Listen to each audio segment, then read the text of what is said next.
አንደኛው ትክክለኛ የሆነ መመለስ ነው። ሁለተኛ ደግሞ ትክክለኛ ያልሆነ መመለስ ነው። አንድ ሰው ስንጸጸት ትላንትና ለበደልነው በደል ጸጸት ሲሰማንና ስናዝን መሄድ ያለብን ወደ እግዚአብሔር ነው፣ ወደ ካህናቱ ነው። ይሁዳ ግን የሐዲስ ኪዳን የሃይማኖታችን የሐዲስ ኪዳኑ ሊቀ ካህናት ክርስቶስ እያለ ወደ ኦሪቱ ሊቃነ ካህናት ነበር የሄደው። ይሁዳ በአፉ እንጂ በልቡ ንስሐ አልገባም። ይሄ ሰው ንስሐ ሊገባ አይደለም የመጣው። መናገር ባለበት ሰዓት ላይ በውስጡ ያለው መናዘዝ ባለበት ሰዓት ላይ በተገቢው መንገድ ግን አልተናዘዘም። ይቅር ለመባል የመጣ ሰው አይደለም። እንጸጸታለን ግን ትክክለኛ ያልሆነ ጸጸት፣ ንስሐ እንገባለን ግን ትክክለኛ ያልሆነ ንስሐ፣ እንመለሳለን ግን ትክክለኛ ያልሆነ መመለስ ውስጥ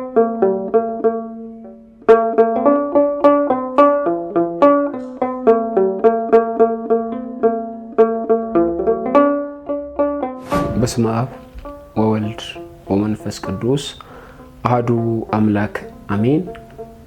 ለዚህ ሰዓትና ለዚህ ጊዜ ያደረሰን እግዚአብሔር አምላካችን ስሙ ከፍ ያለና የተመሰገነ ይሁንልን።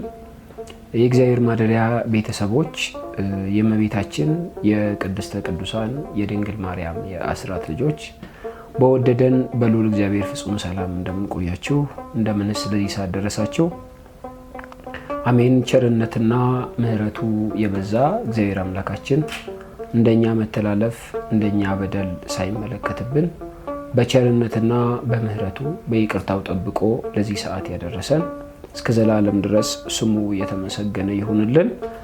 አምላካችን እግዚአብሔር በመካከላችን ሁላችንንም በያለንበት እንዲያስተምረን እንዲመክረን የእርሱ ቅዱስ ፈቃድ ይሁንልን። ዛሬ የምንማርበት የትምህርታችን ርዕስ የሚሆነን በትንቢተ ሚልክያስ ምዕራፍ 3 ከቁጥር 7 ላይ ያለውን የእግዚአብሔር ቃል በማንሳት ይሆናል። ይኸውም ወደ እኔ ተመለሱ እኔም ወደ እናንተ እመለሳለሁ በሚል ይሆናል። እግዚአብሔር አምላካችን በነቢዩ በሚልክያስ በኩል እስራኤላውያን ከምድረ ባቢሎን ከተመለሱ በኋላ ከጌታ ልደት በፊት ከ450 እስከ 400 ባለው ዘመን ውስጥ እግዚአብሔር ያስነሳው ነብይና እስራኤላውያን ከምርኮ ከተመለሱ በኋላ ከነነህምያ ከነነብዩ እዝራ ጋራ እስራኤላውያንን ቤተ እስራኤልን በሙሉ ሲያስተካክል የነበረ ነብይ ነው።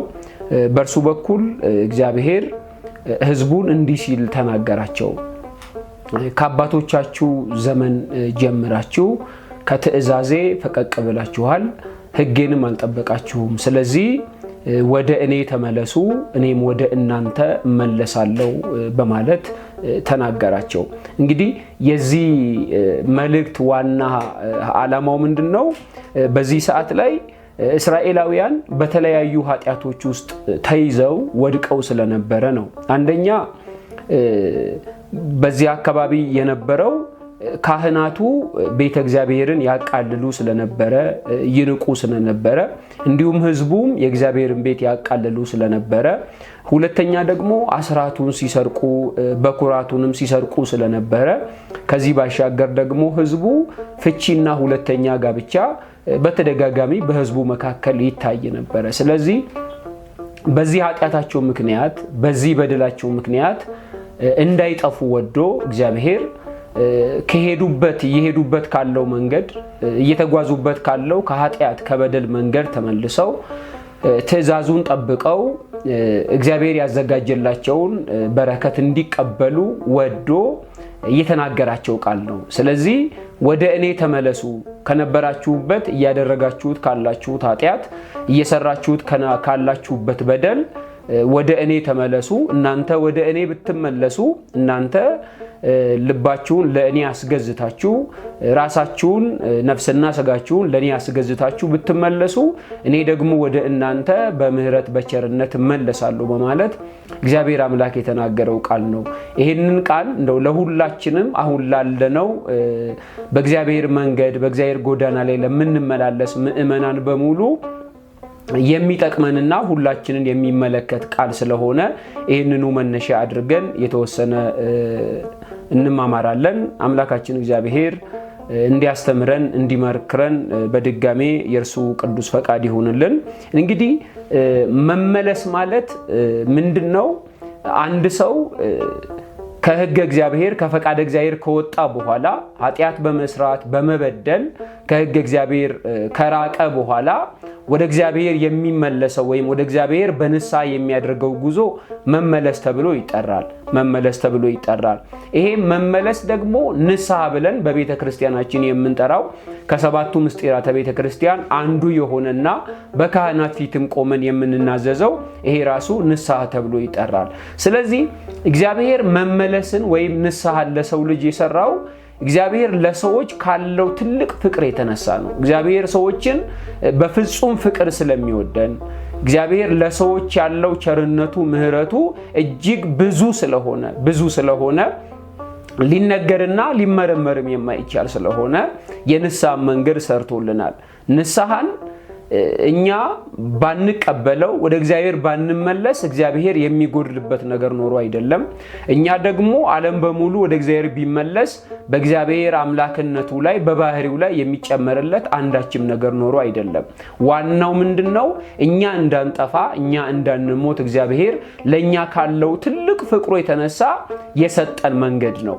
ለዚህ ነው ሐዋርያው ቅዱስ ጳውሎስ በኤፌሶን ምዕራፍ 2 ከቁጥር 4 ላይ እግዚአብሔር በምህረቱ ባለጠጋ ስለሆነ ከወደደን ከትልቅ ፍቅሩ የተነሳ በበደላችን ሙታን በሆንን ጊዜ እንኳን ከክርስቶስ ጋር ሕይወትን ሰጠን በጸጋ ድናችኋልና ይለናል። ዋናው ምንድነው? እዚህ ውስጥ ያለው ሐሳብ እግዚአብሔር በምህረቱ ባለጠጋ ስለሆነ ሕዝቡን በበደል መንገድ ያለነውን ሊምረን የታመነ አምላክ ምህረቱን ለዓለም ሁሉ ቢሰጥ የእግዚአብሔር ምህረቱ የሚያልቅበት አለመሆኑን ይነግረናል። እንዲሁም ደግሞ እኛ በበደላችን በኃጢአታችን ሙታን በሆንን በወደቀን ሰዓት እንኳን ከወደደን ከትልቅ ፍቅሩ የተነሳ በኃጢአታችን ምክንያት ሙታን በሆንን ጊዜ እንኳን ሕይወትን እንደሰጠን ይነግረናል። ስለዚህ እግዚአብሔር መመለስን ወይም ንስሐን ለኛ የሰራልን ለኛ ካለው ፍቅሩ የተነሳ ነው። ይሄንን ቃል በተደጋጋሚ በቅዱሳት መጻሕፍቶች ውስጥ እናገኘዋለን። እኛ ካለንበት ኃጢአት ካለንበት በደል እንድንመለስ ተመልሰን በስጋችንም በምድር ላይ እያለን ደግሞ በስጋ ከዚህ ምድር ላይ ካለፍን በኋላ ደግሞ በሰማይ ከሚጠብቀን ቅጣት ተርፈን ያዘጋጀውን ለአዳም ልጆች በሙሉ ያዘጋጃትን መንግስቱን እንድንወርስ ወዶ ብቻ ለኛ የሰጠው መንገድ ነው። ስለዚህ ይሄንን ቃል በተጨማሪ በትንቢተ ዘካርያስ ምዕራፍ 1 ቁጥር 3 እስከ 4 ላይ ወደ እኔ ተመለሱ እኔም ወደ እናንተ እመለሳለሁ በማለት ይናገራል። ብዙዎቹ የመጽሐፍ ቅዱስ ትምህርቶች ጥሪ ናቸው፣ ሰማያዊ ጥሪ ናቸው። አሁን እዚህ ጋር የምናነሳው እግዚአብሔር ለንስሐ ወደ እርሱ የሚጠራን ይሄ ጥሪ ሰማያዊ ጥሪ ነው። አንድ ጊዜ ጠርቶ ብቻ ለሆነ ነገር ፈልጎን የሚሸኘን ጥሪ አይነት አይደለም። ምድራዊ የሆነ ጥሪ አንድ ሰው ሰርግ ቤት ቢጠራ ተጠርቶ እዛ ሰርግ ላይ ድግሱን ተካፍሎ እስኪወጣ ብቻ የሆነ ጥሪ ነው። የእግዚአብሔር ጥሪ ግን ይሄ አይነት ጥሪ አይደለም። ድግሱ የሆነ ሰዓት ብቻ ተሳትፈንበት የምንወጣው አይደለም። እግዚአብሔር ሲጠራን ወደ ሰርጉኑ እያለ ሲጠራ በዚያ ሰርግ ቤት ውስጥ ስጋውና ደሙን ዘላለማዊ የሆነ ሕይወት የሚሰጥ ድግስን አዘጋጅቶልን ነው። ስለዚህ እግዚአብሔር በተደጋጋሚ በነቢያቱ በኩል በሐዋርያቱ በኩል ሕዝቡን ሲጠራ በቅዱሳት መጻሕፍት እንመለከታለን። በተጨማሪ በትንቢተ ሕዝቅኤል ምዕራፍ 18 ቁጥር 21 እስከ 22 ላይ ምን ይላል? ኃጢአተኛውም ካደረጋት ኃጢአት ሁሉ ቢመለስ ትእዛዜንም ሁሉ ቢጠብቅ ፍርድንና ቅን ነገርን ቢያደርግ ፈጽሞ በሕይወት ይኖራል እንጂ አይሞትም። የበደለው በደል ሁሉ አይታሰብበትም፣ በሰራው ጽድቅ በሕይወት ይኖራል አለ። ተመልከቱ ኃጢአተኛው ካደረጋት ኃጢአት ቢመለስ አልበደለም አይደለም ሰው በድሏል ዘምቶ ሊሆን ይችላል ሰርቆ ሊሆን ይችላል ገድሎ ሊሆን ይችላል እግዚአብሔር በየትኛውም የኃጢአት ጎዳና ውስጥ ተሰማርተን እንኳን ብንሆን እግዚአብሔር የማይተወን አምላክና በመመለሳችን የሚደሰት አምላክ መሆኑን ነው የሚያሳየን ስለዚህ አልበደላችሁም አላለም ኃጢአትም አልሰራችሁም አላለም የእግዚአብሔር ጥሪ ምንድነው ተመለሱ ነው ተመለሱ ስለዚህ ኃጢአተኛው ካደረጋት ኃጢአት ሁሉ ቢመለስ ትእዛዜንም ሁሉ ቢጠብቅ ከወደቀን በኋላ የምንፈልገውን የትኛውም የበደል መንገድ ላይ ከተሰማራን በኋላ እንኳን እግዚአብሔር ትቶን ከቤቱ ሸኝቶን የሚተወን አምላክ አይደለም እንዳንሞት እንዳንጠፋ ወድቀን እንዳንቀር የሚፈልግ አምላክ ነውና ስለዚህ ቢመለስ ካደረጋት ኃጢአት ሁሉ ቢመለስ ትእዛዜንም ሁሉ ቢጠብቅ እንዲሁም ቅን ነገርን ቢያደርግ ፈጽሞ በሕይወት ይኖራል እንጂ አይሞትም ይሄ ማለት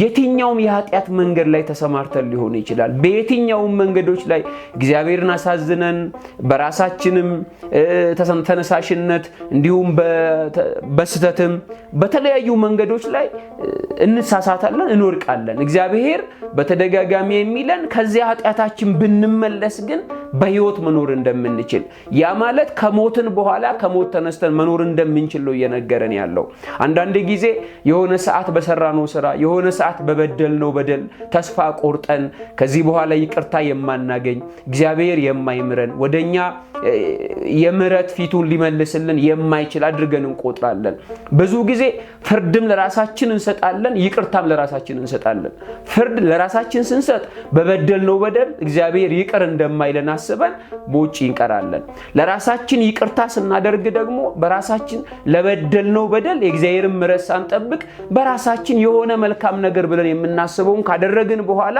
ይቅርታ ያገኘንና የጸደቅን መስሎ ይታየናል በዚህ ላይ የሰው ልጅ ስልጣን የለውም አንድ ያለን ስልጣን ምንድነው እግዚአብሔር ለሁላችን የሰጠን ከበደላችሁት በደል ተመለሱ እኔም ወደ እናንተ እመለሳለሁ የሚለው ነው በተጨማሪ በትንቢተ ሕዝቅኤል ምዕራፍ 18 ቁጥር 31 እስከ 32 ላይ እንዲህ ይላል የበደላችሁትን በደል ሁሉ ከእናንተ ጣሉ የበደላችሁትን በደል ሁሉ ከእናንተ ጣሉ አዲስ ልብና አዲስ መንፈስም ለእናንተ አድርጉ የእስራኤል ቤት ሆይ ስለምን ትሞታላችሁ የሟቹን ሞት አልፈቅድምና ይላል እግዚአብሔር ስለዚህ ተመለሱና በሕይወት ኑሩ ይለናል ያንዳንዱን ቃል ለብቻችን ስንመለከተው የበደላችሁትን በደል ከእናንተ ጣሉ እግዚአብሔር እኛ እንድንወድቅ ሳይሆን የበደልነውን በደል ጥለን እንድንመጣ ነው የሚፈልገው ከዚህም ባሻገር ደግሞ አዲስ ልብና አዲስ መንፈስ ለእናንተ አድርጉ ትላንትና የበደላችሁበትን ትላንትና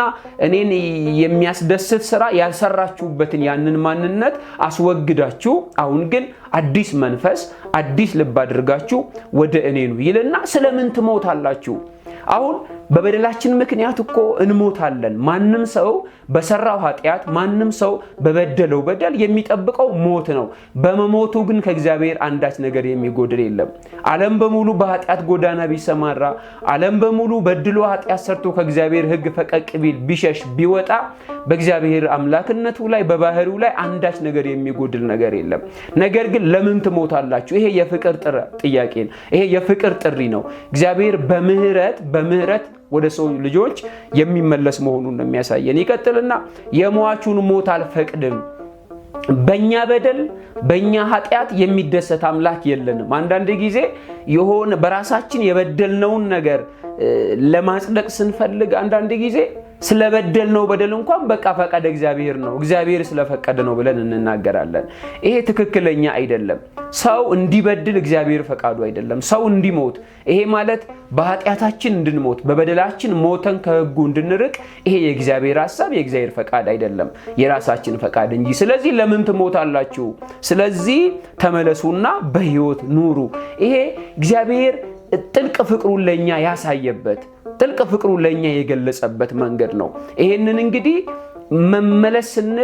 መመለስ ስንል ትላንትና እየበደልን ካልነው በደል ትላንትና እያጠፋን ካለነው ጥፋት ተመልሰን ትላንትና የምንሰራውን ስራ በሙሉ ትተን ሌላ አዲስ ልብ አዲስ መንፈስ አድርገን እግዚአብሔርን ማስደሰት የምንችልበትን የጽድቅ ጎዳና መርጠን በርሱ ላይ መጓዝ ማለት ነው ይሄንን ቅዱስ ዮሐንስ አፈወርቅ በማቴዎስ ወንጌል ትርጓሜው ላይ እንዲህ ሲል ይናገራል።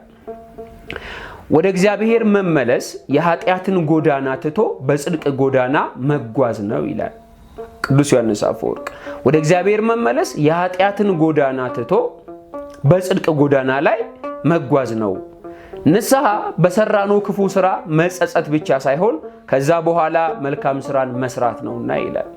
መመለስ ወይም ወደ እግዚአብሔር መመለስ የምንለው ትላንትና እየሰራን ካለነው ኃጢአት ያንን ትተን የበደልን ጎዳና ትቶ እግዚአብሔር በሚወደው ጎዳና ላይ መጓዝ፣ በጽድቅ ጎዳና፣ በእምነት ጎዳና እግዚአብሔር ማስደሰት በሚንችልበት ጎዳና ላይ መጓዝ ነው። እንዲሁም ደግሞ ንስሐ ማለት ትላንትና ለበደልነው በደል ንስሐ ገብተን ዳግም ወደዚያ መመለስ ማለት አይደለም። ንስሐ በሰራነው ክፉ ስራ መጸጸት ብቻ አይደለም። ንስሐ ማለት ሄደን በካህን ፊት ተናዞ ከዛ በኋላ ሌላ ህይወት መቀጠል አይደለም። ያንን ኑሮ ላለመኖር ትላንትና ንስሐ የገባንበትን ትላንትና በድለን ነገር ግን በጸጸት ወደ እግዚአብሔር የተመለስንበትን ያዘንበትን የረገምነውን ኃጢአታችንን ደግመን መስራት አይደለም። ዳግም ያላለ መስራት መወሰንና ሁለተኛ ደግሞ በጽድቅ ጎዳና ላይ መጓዝ ነው በማለት ይናገራል።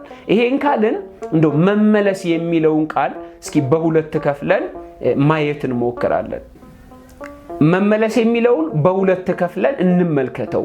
ብዙ ጊዜ ንስሐ ማለት ከላይ አሁን እንዳነሳነው ከተመለከትን ቅዱሳት መጻሕፍት በዚህ መልኩ ያስተምሩናል። ነገር ግን የተመለስን የሚመስለን ሰዎች ግን ያልተመለስን፣ ንስሐ የገባን እየመሰለን ግን ንስሐ ያልገባን ብዙ ጊዜ እንኖራለን። ስለዚህ መመለስ የሚለውን በሁለት ከፍለን እንመልከተው። አንደኛው ትክክለኛ የሆነ መመለስ ነው። ሁለተኛ ደግሞ ትክክለኛ ያልሆነ መመለስ ነውና ሁለቱንም በተወሰኑ ነጥቦች ማንሳት እንሞክራለን። እንግዲህ የመጀመሪያው ትክክለኛ ያልሆነ መመለስ የሚለው ነው። ምንድነው ትክክለኛ ያልሆነ መመለስ? መመለስ ካልነው መጸጸት ካልነው ግን ትክክል አለመሆኑ ምንድነው የሚለውን ስንመለከት እንግዲህ ትክክለኛ ያልሆነ መመለስ የምንለው አፋዊ የሆነ መመለስ ከልብ ያልመነጨ ወይም ደግሞ ማስመሰል ማለት ነው። ማስመሰል ትክክለኛ ያልሆነ ከልባችን ተጸጽተን በበደልነው በደል ጸጽቶን ሳይሆን ወይ ከሌሎች ሰዎች ለይተን ራሳችንን መግለጽ ስንፈልግ ከሌሎች ሰዎች የተሻለን አድርገን ማሳየት ስንፈልግ የምናደርጋቸውና ከዚያ ባሻገር አፋዊ የሆነ ከልብ ያልመነጨ ከእግዚአብሔር ዘንድ ምንም ዋጋ የማናገኝበት መመለስ ማለት ነው። እንግዲህ ይሄንን ቅዱስ ቆጵርያኖስ የቅርጣግናው ቆጵርያኖስ ዘቅርጣግና እንዲህ በማለት ይናገራል። በእውነት ንስሐ ያልገባ ሰው ወይም እውነተኛ መመለስን ያልተመለሰ ሰው ራሱን ያታልላል። ግብሩን ሳይክዱ በአፍ ብቻ መናዘዝ ምን ይጠቅማል? አምላክ የሚያየው ቃልን ሳይሆን ልብን ነውና ይላል። ልብን ነውና ይሄ ማለት ምንድነው?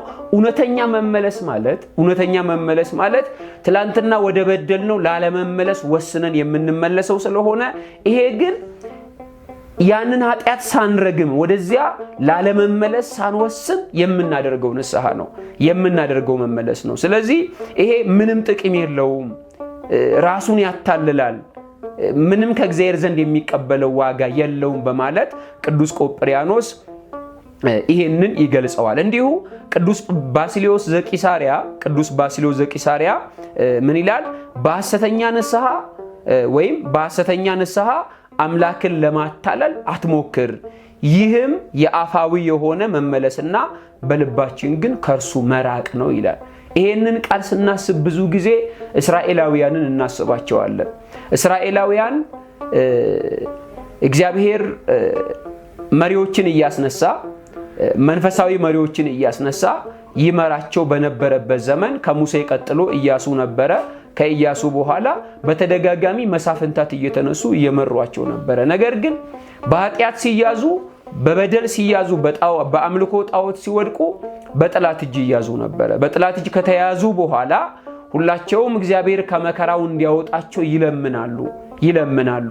ከኃጢአታቸውም ተመልሰናል እንመለሳለን ዳግም ይሄን ኃጢአት አንሰራም ይላሉ። ነገር ግን ዳግም ከዚያ ምርኮ ከዚያ ባርነት ከወጡ በኋላ ወደ ቀደመ ኃጢአታቸው ይመለሳሉ። ትክክለኛ ያልሆነ መመለስ ማለት ይሄ ነው። ትላንትና ወደ ተውነው ነገር ትላንትና ወደ ረገምነው ነገር ላለመመለስ ሳንወስን ከልባችን ሳንቆርጥ የምናደርገው አፋዊ የሆነ መመለስ ነው። ይሄንን ከቅዱሳት መጻሕፍት የተወሰኑ ሰዎችን መመልከት እንችላለን። የመጀመሪያው ከ12ቱ ደቀ መዛሙርት መካከል አንዱ የነበረው ይሁዳ ነው። እንግዲህ ይሁዳ ብዙዎቻችን ታሪኩን እናውቀዋለን። በማቴዎስ ወንጌል ምዕራፍ 27 ከቁጥር 3 እስከ 5 ላይ እንዲህ ይላል። እንግዲህ ይሁዳ ጌታችን መድኃኒታችን ኢየሱስ ክርስቶስን በ30 ብር ተነጋግሮ አሳልፎ ከሸጠ በኋላ በስተመጨረሻ እንዲህ ብሎ ተመልሶ ነበር። በዚያን ጊዜ አሳልፎ የሰጠው ይሁዳ እንደተፈረደበት አይቶ ተጸጸተ ይላል። ይሁዳ በጌታ ላይ በመፈረዱ ወይም በጲላጦስ ግቢ ውስጥ ይሙት ይሰቀል ብለው ፍርድ እንደተሰጠበት ቅዱሳት መጻሕፍት ይነግሩናል።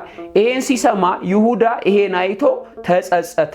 30ውን ብር ለካህናት አለቆችና ለሽማግሎች መልሶ ንጹሕ ደም አሳልፌ በመስጠቴ በድያለሁ አለ። እነርሱ ግን እኛስ ምን አግዶን? አንተው ተጠንቀቅ አሉት። ብሩንም በቤተ መቅደስ ጥሎ ሄደና ታንቆ ሞተ በማለት ይናገራል። እንግዲህ የይሁዳን ታሪክ ስንመለከተው መጸጸት ለማንኛውም ለበደለ ሰው የሚገባ ሆኖ ሳለ ይሁዳ ግን ትክክለኛውን ጸጸት አልተጸጸተም። ከተጸጸተም በኋላ የሄደው ወደ ጌታችን አይደለም። አንድ ሰው ስንጸጸት ትላንትና ለበደልነው በደል ጸጸት ሲሰማንና ስናዝን መሄድ ያለብን ወደ እግዚአብሔር ነው፣ ወደ ካህናቱ ነው።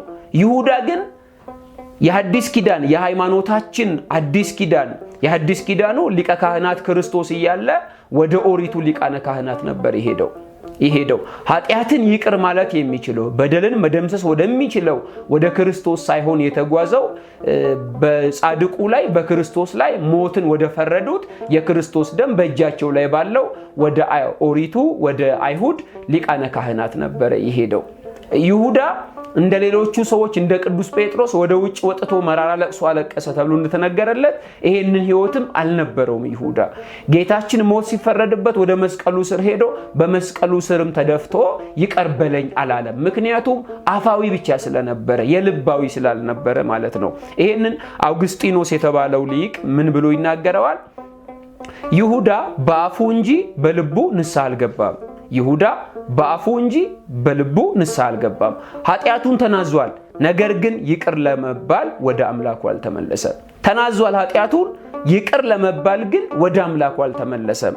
ይቀጥልና ተስፋ መቁረጡ ወደ ጥፋት ወሰደው። ተስፋ አልባ ንስሐ እውነተኛ ንስሐ አይደለምና ይላል። 2-3 ነገሮችን በዚህ ውስጥ እናያለን። አንደኛ ይሁዳ በአፉ እንጂ በልቡ ንስሐ አልገባም። ንስሐ ማለት ከልባችን አዝነን ለበደልነው በደል ሐዘን ተሰምቶን ልባችን ተሰብሮ የምናደርገው የምንጓዘው ነው። ይሄን ስናስብ ቅዱስ ጴጥሮስ ትዝ ይለናል። ዶሮ በጮኸ ጊዜ ዶሮ ሳይጮህ 3 ጊዜ ትክደኛለህ ብሎ የተናገረውን ባሰበ ሰዓት ወደ ውጭ ወጥቶ መራራ ለቅሶ አለቀሰ። መበደሉ ኃጢአት መስራቱ እስከ ልቡ ድረስ ተሰምቶ ስለነበረ ፍጹም ሐዘን ፍጹም ጸጸት ተሰምቶታል። ይሁዳ ግን እንዲህ አይነት ንስሐ አልተሰማውም። ኃጢአቱን ተናዟል፣ ይቅር ለመባል ግን ወደ አምላኩ አልተመለሰም። አንድ ሰው ኃጢአቱን መናዘዝ ብቻ አይደለም የሚጠበቅበት፣ ከተናዘዘ በኋላ ወደዚያ ለመመለስ ወደ ነበረበት ኃጢአት ዳግም ላለመመለስ ወደ አምላኩ ወደ ፊት ለፊት ነው መጓዝ ያለበት። ስለዚህ ተስፋ መቁረጡ ወደ ጥፋት ወሰደው። ተስፋ አልባ ንስሐ እውነተኛ ንስሐ አይደለምና ንስሐ ማለት እውነተኛ ንስሐ የሚባለው ተስፋ ያለው አንደኛ እግዚአብሔር ይቅር ይለኛል ብሎ አምኖ በልቡ አምኖ የሚያደርገው ንስሐ ስለሆነ ከዚሁ ጋር የምንመለከተው ደግሞ ሁለተኛው ሰው ራሱን ያጸደቀው ፈሪሳዊ ሰው ነው። ራሱን ያጸደቀውን ፈሪሳዊ ሰው ስናስብ በሉቃስ ወንጌል ምዕራፍ 18 ቁጥር 9 እስከ 14 ላይ የተጻፈ ታሪክ አለ። ጌታችን 2 ሰዎች ለጸሎት ወደ ቤተ መቅደስ መጡ ብሎ ሁለቱም በምሳሌ ያስተምርበታል። እና አንዱ ቀራጭ ነው፣ አንዱ ፈሪሳዊ ነው ይልና ቀራጩ የጸለየው ጸሎት አይኑን እንኳን አቅንቶ መመልከት አልደፈረም። ስለ ኃጢአቱ ከልቡ ስለተጸጸተ እንዲህ ይላል፣ ጌታ ሆይ እኔ ኃጢአተኛውን ይቅር በለኝ አለ። ንስሐ ማለት ይሄ ስለሆነ ፈሪሳዊው ግን ቆሞ በልቡ ይህን ሲጸልይ እግዚአብሔር ሆይ እንደ ሌላ ሰው ሁሉ ቀማኞችና አመፀኞች አመንዝሮችም ወይም እንደዚህ ቀራጭ ስላልሆንኩ አመሰግናለሁ፣ በየሳምንቱ 2 ጊዜ ጦማለሁ፣ ከማገኘውም አስራት ሁሉ አወጣለሁ በማለት ተናገረ። ይሄ ሰው ንስሐ ሊገባ አይደለም የመጣው። መናገር ባለበት ሰዓት ላይ በውስጡ ያለው መናዘዝ ባለበት ሰዓት ላይ በተገቢው መንገድ ግን አልተናዘዘም። ይቅር ለመባል የመጣ ሰው አይደለም። ምህረት ፍለጋ የመጣ ሰው አይደለም። መመለስ ማለት ምህረት ለማግኘት ይቅርታ ለማግኘት የእግዚአብሔርን ፊት ለማየት የሚደረግ ጉዞ ነው። ይሄ ሰው ግን ከሌሎች ሰዎች በላይ መሆኑ እንዲታወቅለት ፈልጎ የመጣ ሰው ነው።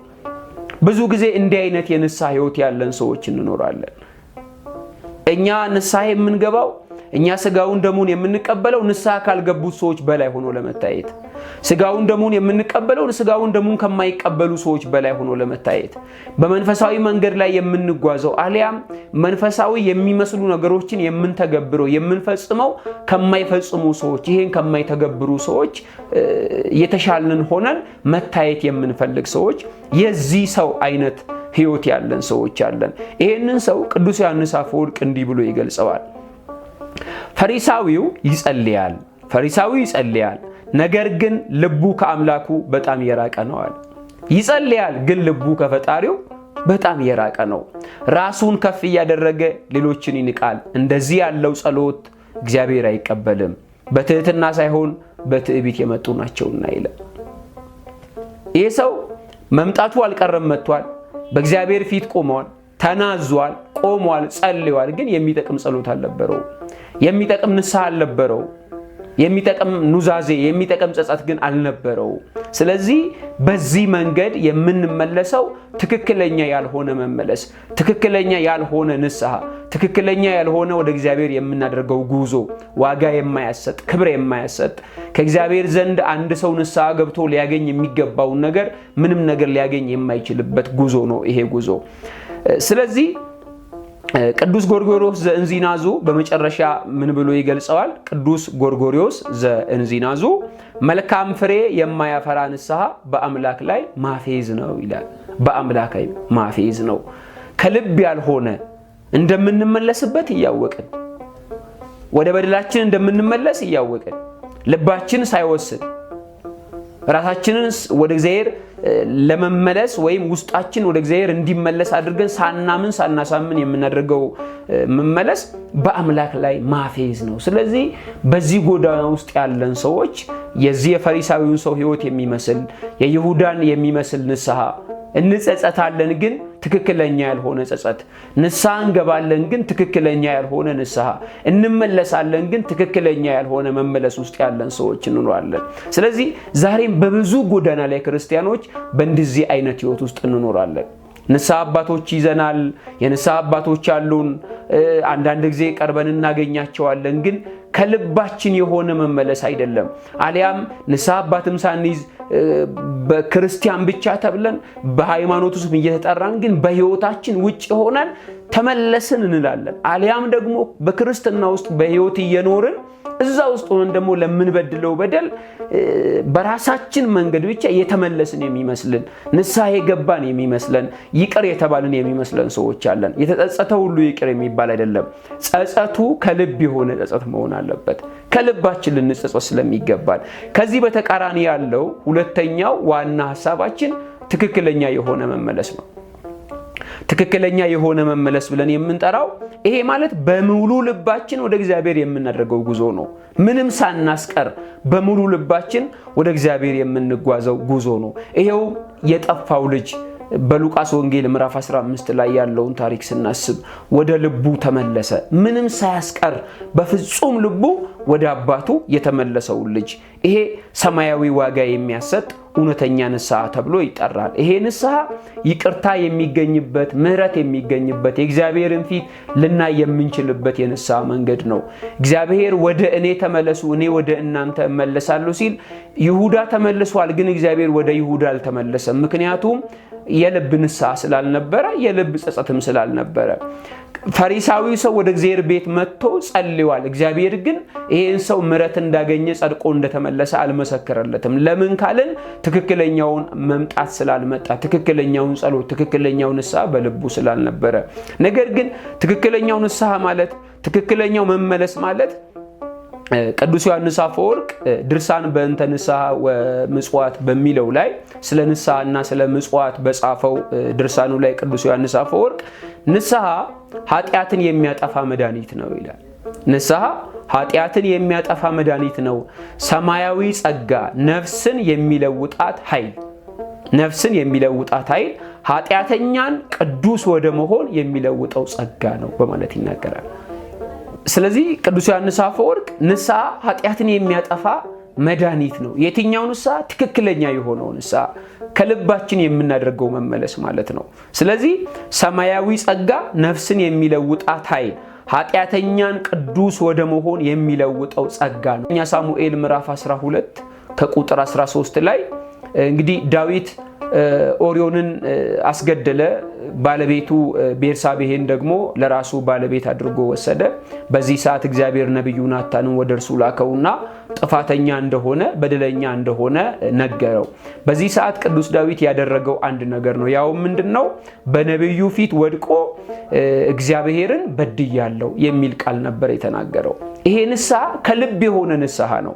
ከልብ የሆነ ንስሐ ኃጢአቱንም አልሸሸገም፣ በደሉንም መሰወር አልሞከረም። ምክንያቱም የምንሸሽገው ኃጢአት ካለ፣ ንስሐ ስንገባ ስንመለስ የምንደብቀው ኃጢአት ካለ እያፌዝን ያለነው በራሳችን ላይ ነው ማለት ነው። በእግዚአብሔር ላይ ማፌዝ ነው ቅዱስ ጎርጎርዮስ ዘእንዚናዙ እንደሚናገረው። ስለዚህ ጉዳቱ ራሳችንን የሚያገኘን ስለሆነ ማለት ነው። ስለዚህ ቅዱስ ዳዊት በናታን ፊት በግልጽ ተናዘዘ። ቅዱስ አምብሮስ ይሄንን ቃል እንዲህ በማለት ይናገራል። ቅዱስ ዳዊት ኃጢአቱን አልሸሸገም፣ አልሰወረም፣ በናታን ፊት በግልጽ ተናዘዘ እንጂ። ትህትናውና ከልብ የመነጨ ሐዘኑ እውነተኛ መመለስ ምን እንደሚመስል ያሳየናል ይላል። እውነተኛ መመለስ ማለት የሚያሳየን የቅዱስ ዳዊት ሕይወት ነው። በደሉን ባወቀበት ሰዓት ነገ ብሎ ቀጠሮ አልሰጠም። ንስሐ ማለት፣ ትክክለኛ ንስሐ ማለት ዛሬ ለበደልነው ቀጣይ ዓመት ንስሐ አባት ይዛለው፣ ቀጣይ ሳምንት ንስሐ አባት ይዛለው፣ እቺን ዓመት በቃ እንደምንም በዚህ የክፋት መንገድ ላይ ቆይቼ ቀጣይ ዓመት ግን ራሴን እመልሰዋለሁ ለእግዚአብሔር የሚባል አይደለም። ንስሐ ማለት መበደላችንን ባወቅን ሰዓት በዛው ቅጽበት ወደ እግዚአብሔር የምናደርገው ጉዞ ነው። ስለዚህ ቅዱስ አምብሮስ እንዲህ ይላል፣ ኃጢአቱን አልሸሸገም በግልጽ ተናዘዘ እንጂ ይላል። ሁለተኛው ከዚሁ ጋራ በዳዊት መዝሙር 57 ቁጥር 8 ላይ ቅዱስ ዳዊት ምን ብሎ ይናገራል? እኔም ማልጄ እነሳለሁ። ምንድነው? የጠዋት የመነሳት ጉዳይ አይደለም። ማለዳ የሚለው በእኛ ቋንቋ ጠዋትን የሚተካ ስለሆነ ማለት ነው። ነገር ግን ኃጢአት ስሰራ ስበድል በደሌም ባወቅኩትና በተረዳሁት ሰዓት በዛው ቅጽበት ወደ ፈጣሪ እመለሳለሁ፣ ወደ እግዚአብሔር እገሰግሳለሁ ነው። ስለዚህ ንስሐ ማለት፣ ትክክለኛ ንስሐ ማለት ቀጠሮ የማይሰጠው፣ ጊዜ የማይያዝለት፣ ሳምንት፣ ወር፣ ዓመታት የማይቀጠሩለት ትክክለኛ ንስሐ ነው ማለት ነው። ሁለተኛው ከዚህ ጋር የምንመለከተው የጠፋው ልጅ ታሪክ ነው። እንግዲህ የጠፋው ልጅ ጌታችን በሉቃስ ወንጌል ምዕራፍ 15 ላይ በምሳሌ ሲያስተምር አንድ ሰው ሁለት ልጆች ነበሩ። ታናሹ ልጁ ከአባቱ የሚበቃውን ገንዘቡን ይዞ ሄዶ በስካር በመዳራትና በኃጢአት ገንዘቡን በትኖ ከጨረሰ በኋላ የሚበላው አጣ። ባለበት ሀገር ላይ ብዙ መከራ ደረሰበት። ጽኑ ረሃብ መጣ። የሚጠጋበትም አጣ። ገንዘብ ባለው ሰዓት አብሮት የነበሩት ጓደኞቹን በሙሉ ሸሹት ይለናል። በስተመጨረሻ ግን እሪያ ለመጠበቅ በሰው ቤት ተቀጠረ። ለእሪያዎቹ የሚሰጠው ምግብ እንኳን መብላት ተመኝቶ የሚያቀምሰው አልነበረም ይለንና በዚህ ሰዓት ግን ይሄ የጠፋው ልጅ ወደ ልቡ ተመለሰ በማለት ይናገራል። ቁጥር 17 ላይ ወደ ልቡ ተመለሰ፣ እንዲህም አለ በአባቴ ቤት ያሉ ሙያተኞች ምን ያህል በልተው ምን ያህል ማዕድ እንደሚተርፋቸው አውቃለሁ። እኔ በዚህ በረሃብ እሰቃያለሁና ስለዚህ ተነስቼ ወደ አባቴ ቤት እመለሳለሁ አለ ይላል። ወደ ልብ ሳይመለሱ ወደ እግዚአብሔር መመለስ አይቻልም። እውነተኛ ንስሐ ማለት ይሄ ነው። መጀመሪያ ወደ ልብ መመለስ፣ ከልብ መጸጸት፣ ሰው መጀመሪያ ለራሱ ይጸጸታል፣ ወደ ራሱ ልብ ይመለሳል፣ ከዚያ ደግሞ ወደ እግዚአብሔር ይመለሳል፣ እንደጠፋው ልጅ ማለት ነው። ስለዚህ ወደ ልቡ ተመለሰ። ተነስቼ ወደ አባቴ ቤት እሄዳለሁ አለ። አንድ ሰው ንስሐ ለመግባት ወደ እግዚአብሔር ለመመለስ መጀመሪያ ወደ ልቡ ይመለሳል፣ ከዚያ ይወስናል፣ ከዚያ ወደ እግዚአብሔር ይጓዛል። ስለዚህ ይሄ ሰው ወደ አባቱ ቤት ተጓዘ። ወደ አባቱ ተጓዘ፣ አባቱን በፍቅር እንደተቀበለው ይነግረናልና አውግስጢኖስ በድጋሚ ምን ብሎ ይገልጸዋል? ይሄንን የጠፋው ልጅ መጀመሪያ ወደ ራሱ ተመለሰ፣ ከዚያም በኋላ ወደ አምላኩ ራሱን አዋርዶ ስህተቱን ተናዘዘ። አባቱም በማያልቀው ምሕረቱ ተቀበለው። ጌታ በእውነት ንስሐ የሚገባን ሰው አይገፋምና ይላል። ይሄ ሰው ወደ ራሱ ተመለሰ፣ ወደ አምላኩ ተመለሰ፣ ራሱን አዋርዶ። ንስሐ ማለት ካለንበት ክብር፣ ካለን ገንዘብ፣ ካለን ጉልበት ጋራ ተዛምዶ የሚሰጠን ነገር አይደለም። ንስሐ ማለት ንጉሱ፣ ታናሹ ሁሉም እኩል ወድቆ የሚያለቅሱበት፣ ወድቀው ወደ እግዚአብሔር የሚመለሱበት፣ ወድቆ የሚናዘዙትና የሚያለቅሱበት ነው። ልክ እንደ ነነዌ ህዝቦች። የነነዌ ህዝቦች ከንጉሱ ጀምሮ ሁሉም ከሊቅ እስከ ደቂቅ ያሉት በሙሉ አመድ ነስንሰው ጥቁር ለብሰው ወደ እግዚአብሔር ጮሁ፣ አለቀሱ፣ ንስሐ ገቡ ይለናል። ንስሐ ማለት እንደዚህ ነው። ንስሐ ማለት ከኛ የግል ህይወትና የግል ማንነት ጋራ ተያይዞ የሚመጣ ንስሐ ማለት ሁሉም ሰው ወድቆ የሚናዘዝበት ነው። ይሄ ልጅ ወድቆ ተናዘዘ። በእውነት ንስሐ የሚገባን ሰው እግዚአብሔር አይጸየፈውምና አይገፋውምና በማለት ይናገራል። ስለዚህ ከልብ የሆነ ንስሐ እውነተኛ መመለስ ማለት ይሄ መመለስ ነው ማለት ነው። የመጨረሻ የምናነሳው የቅዱስ ጴጥሮስን ህይወት ነው። የቅዱስ ጴጥሮስ ህይወት እንግዲህ ከ12ቱ ደቀ መዛሙርት መካከል የሁሉም ታላቅ ተብሎ የሚታወቀው ቅዱስ ጴጥሮስ ጌታችን በተያዘ ቀን አይሁድ እሳት እየሞቁ ባለበት ሰዓት ላይ ከነርሱ ጋራ በእሳት አጠገብ ተቀምጦ ሳለ በተደጋጋሚ 3 ጊዜ ጥያቄ ተጠይቋል። ይሄም ጥያቄ አንተ የገሊላ ሰው ነህ፣ ፊት ንግግር ይገልጣል፣ ስለዚህ የክርስቶስ ደቀ መዝሙር ነህ ብለው በጠየቁት ጊዜ አላውቀውም ብሎ ክዶ ነበረ። ይሄ ደግሞ ጌታችን ዕለተ ሐሙስ አስቀድሞ ዶሮ ሳይጮህ 3 ጊዜ ትክደኛለህ ብሎ ነግሮት ነበረ። ቅዱስ ጴጥሮስም ጌታችን እንደተናገረው ካደ። ከካደ በኋላ ግን ያደረገው ዶሮ ሲጮህ ያደረገው ኃጢአት፣ የበደለው በደል አላውቀውም ብሎ መካዱ እጅግ ስለተሰማው ከልቡ ስላዘነ የማቴዎስ ወንጌል ምዕራፍ 26 ቁጥር 75 ላይ እንዲህ ይለናል። ጴጥሮስም ዶሮ ሳይጮህ 3 ጊዜ ትክደኛለህ ያለው የኢየሱስ ቃል ትዝ አለው። ወደ ውጭ ወጥቶ መራራ ለቅሶ አለቀሰ ይላል። ሰው ለበደለው በደል እጅግ ሊያለቅስ ይገባል። ምክንያቱም ሰው በበደሉ ወደ እግዚአብሔር መንግስት ሊገባ አይችልም። በደላችን ወደ እግዚአብሔር መንግስት ከመግባት ሊያስቀረን የሚችል ትልቅ እንቅፋት ነው። ስለዚህ ይህንን እንቅፋት ለማስወገድ ደግሞ ልናለቅስ፣ ልንናዘዝ፣ ልንጸጸት ይገባል። ይሄንኑ ነው ቅዱስ ጴጥሮስ ያደረገው። ወደ ውጭ ወጥቶ መራራ ለቅሶ አለቀሰ። ከልብ የሆነ ሐዘን፣ ከልብ የሆነ መመለስ ማለት ይሄ መመለስ ነው። ቅዱሳት መጻሕፍትም ቅዱሳት ሊቃውንትም ይሄን ይነግሩናል። ቅዱስ ዮሐንስ አፈወርቅ የቅዱስ ጴጥሮስን ሕይወት እንዲህ በማለት ይገልጸዋል። የጴጥሮስ እንባ ወደ አምላኩ መመለስ ምን ማለት እንደሆነ ያስረዳል። እንደ ይሁዳ ተስፋ አልቆረጠም፣ በተለወጠና በተጸጸተ ልብ ወደ አምላኩ ተመለሰ እንጂ ይላል።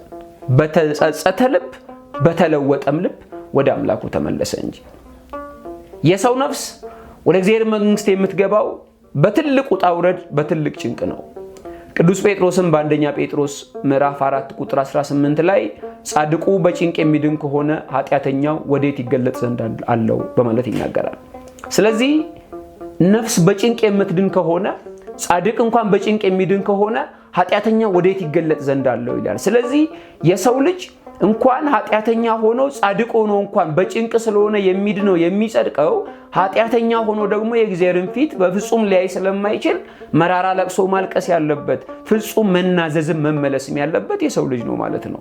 አሁን ያለን ክርስቲያኖች የቅዱስ ጴጥሮስን አይነት ሕይወት፣ የቅዱስ ጴጥሮስን አይነት እንባ፣ የቅዱስ ጴጥሮስን አይነት ጸጸት ሊሰማን ይገባል። ቅዱስ ጴጥሮስን ቅዱስ ዮሐንስ አፈወርቅ እንዲህ ብሎ በተለወጠና በተጸጸተ ልብ።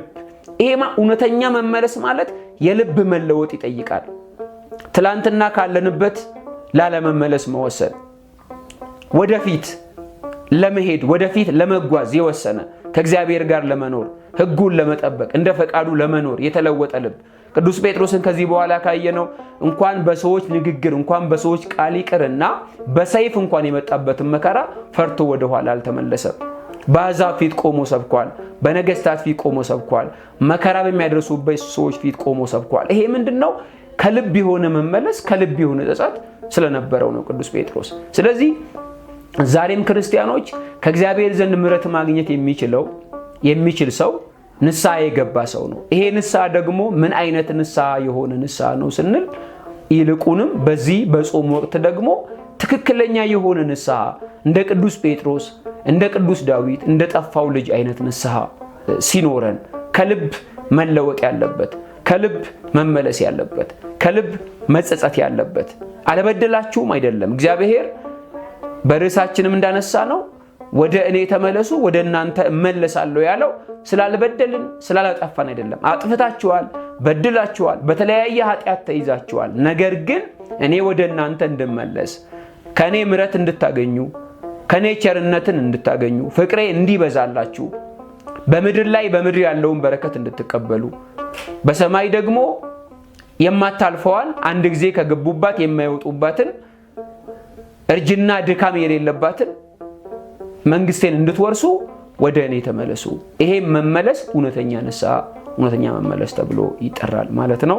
እግዚአብሔር አምላካችን በእውነተኛ መመለስ ወደ እርሱ እንድንመለስ ቅዱስ ፈቃዱ ይሁንልን። ይቆያል።